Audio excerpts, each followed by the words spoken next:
of the throw on 4th and 2 to Bucky. How much do you appreciate that play for both yourself and him? Because that is pretty much as good as it gets. Well, I appreciate that. But honestly, when you go back and look at it, it's like, wow, that happened on 4th and 2. It was kind of just a broken down play, had a lot of time. I could have actually thrown it to him a little earlier, but knowing it was 4th and 2, I didn't want to make it a bang-bang play. I had plenty of time, and so Bucky made a great adjustment on the ball. He did a good job of just evading his defender and got open for me, and we just connected.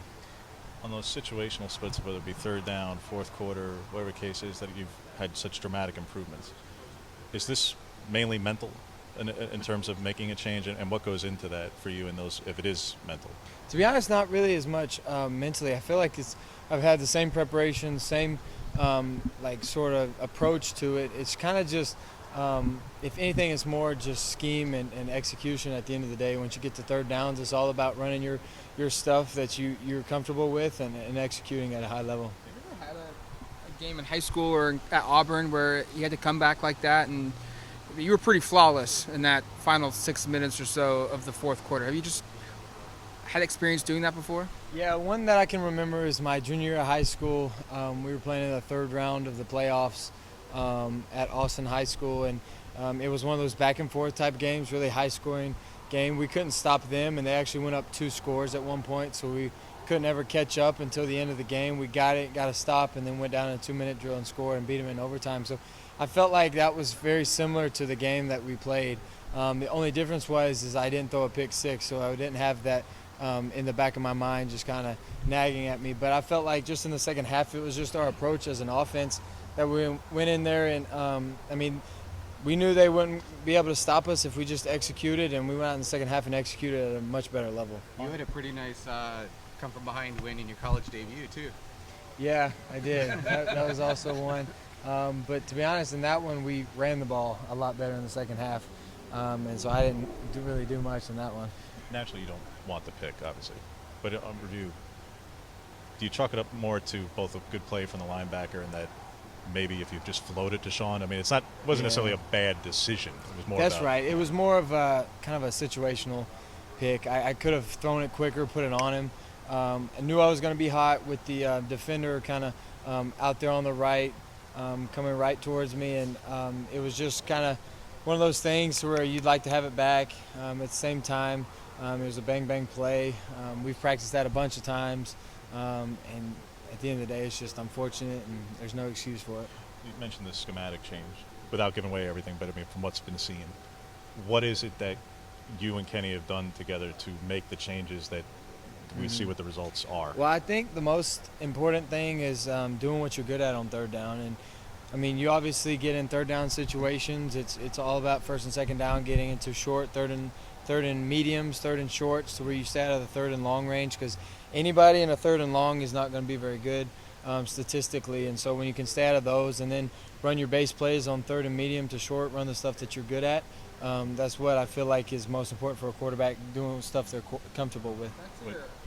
Your success offensively in your 4 years, you've never played in front of an offensive line that's got 3 guys ranked in the top 40 at PFF's offensive line.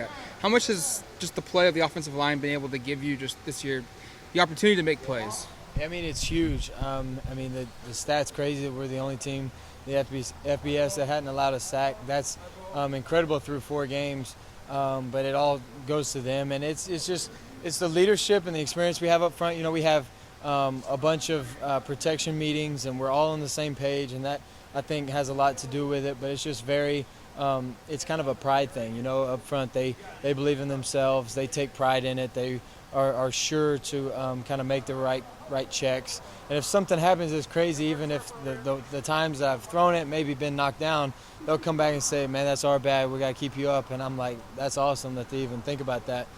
Because I didn't think anything of it. It was just like a play to me, but they take such pride in the little things that even if I throw it and get knocked down, they still take it pretty harsh. So it just speaks to their character and their competitiveness and the guys up front that we have. What answers have you guys identified for the red zone in particular, when obviously you don't want to be settling? Yeah, that was something that we took from the game. We'd been pretty high efficiency in the red zone this year, and then they had a good plan, to be honest with you.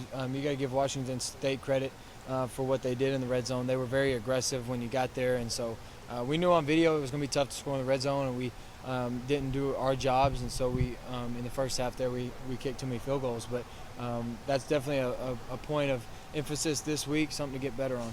Now you've done a handful of games, and everybody starts adjusting, picking up on tendencies and stuff. Mm-hmm. How prepared, again, not giving away anything, but just how prepared do you have to be for things like turning to the tight ends in the red zone when Terrence has had a lot there?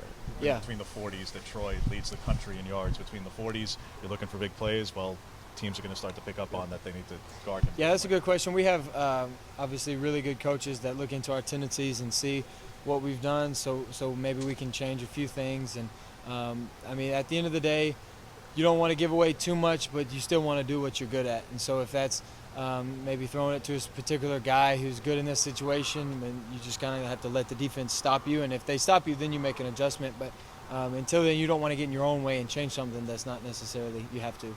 How do you go about preparing for a cornerback as good as Caillou? Obviously, you have one in practice in Yeah. Christian, but do you throw a Christian more this week because you have to try and thread the needle a little bit? Again, that all goes back to situational football. I think when the times are there, we have to do a good job of executing. We're not going to necessarily throw away from him because we got to stay within our scheme and stuff, but you definitely have to respect him as a player.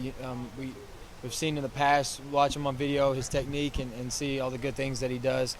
But at the same time, we got to stay confident in the receivers and have to go out there knowing that he's probably going to get a good play or two because he's a really good player, and that's just part of the competition. What are your thoughts on? It's so reliable for you as a receiver. You know, he does everything right, even the details. He knows.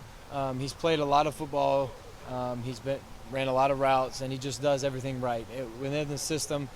He knows what we're looking for. He's very coachable. He listens to if I have something. It's like, hey Chase, maybe try something like this. He'll do it, and if it doesn't work, we'll talk about it. If it does work, we'll continue to do it. And he tells me all the time. He's very smart, knowledgeable of defenders and type of routes. So he tells me stuff all the time. We get great feedback. But and then at the end of the day, I think probably his catch to drop ratio is probably extremely high.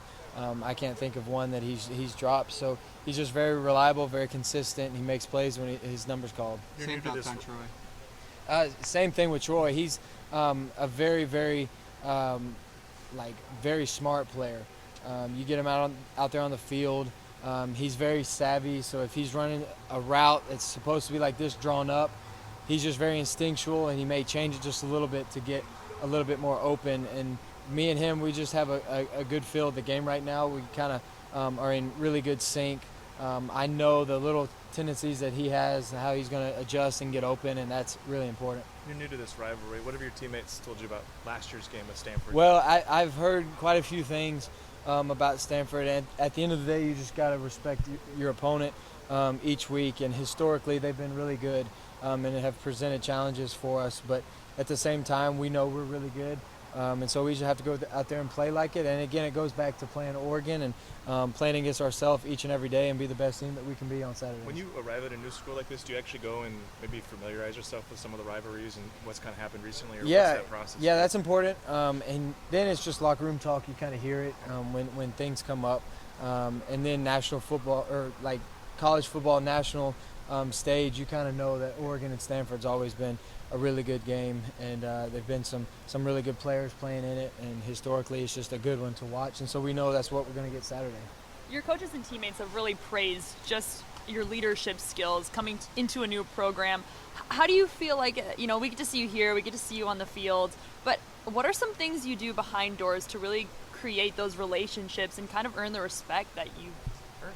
That's a good question. I think, the most important part about being a leader is like meeting them where they are. So if they're kind of a guy that is really good, they're ahead of things, and they know what's going on, then you kind of don't have to necessarily be as much of a leader towards them because they kind of lead themselves. Other guys, you got to bring them along a little bit more and kind of help them out and make sure they're studying the playbook, making sure that they're doing the right things on the field, and then it's all about the presentation of how you talk to them. And obviously I've had a lot of experience doing that. I've messed up quite a few times being in a leadership role.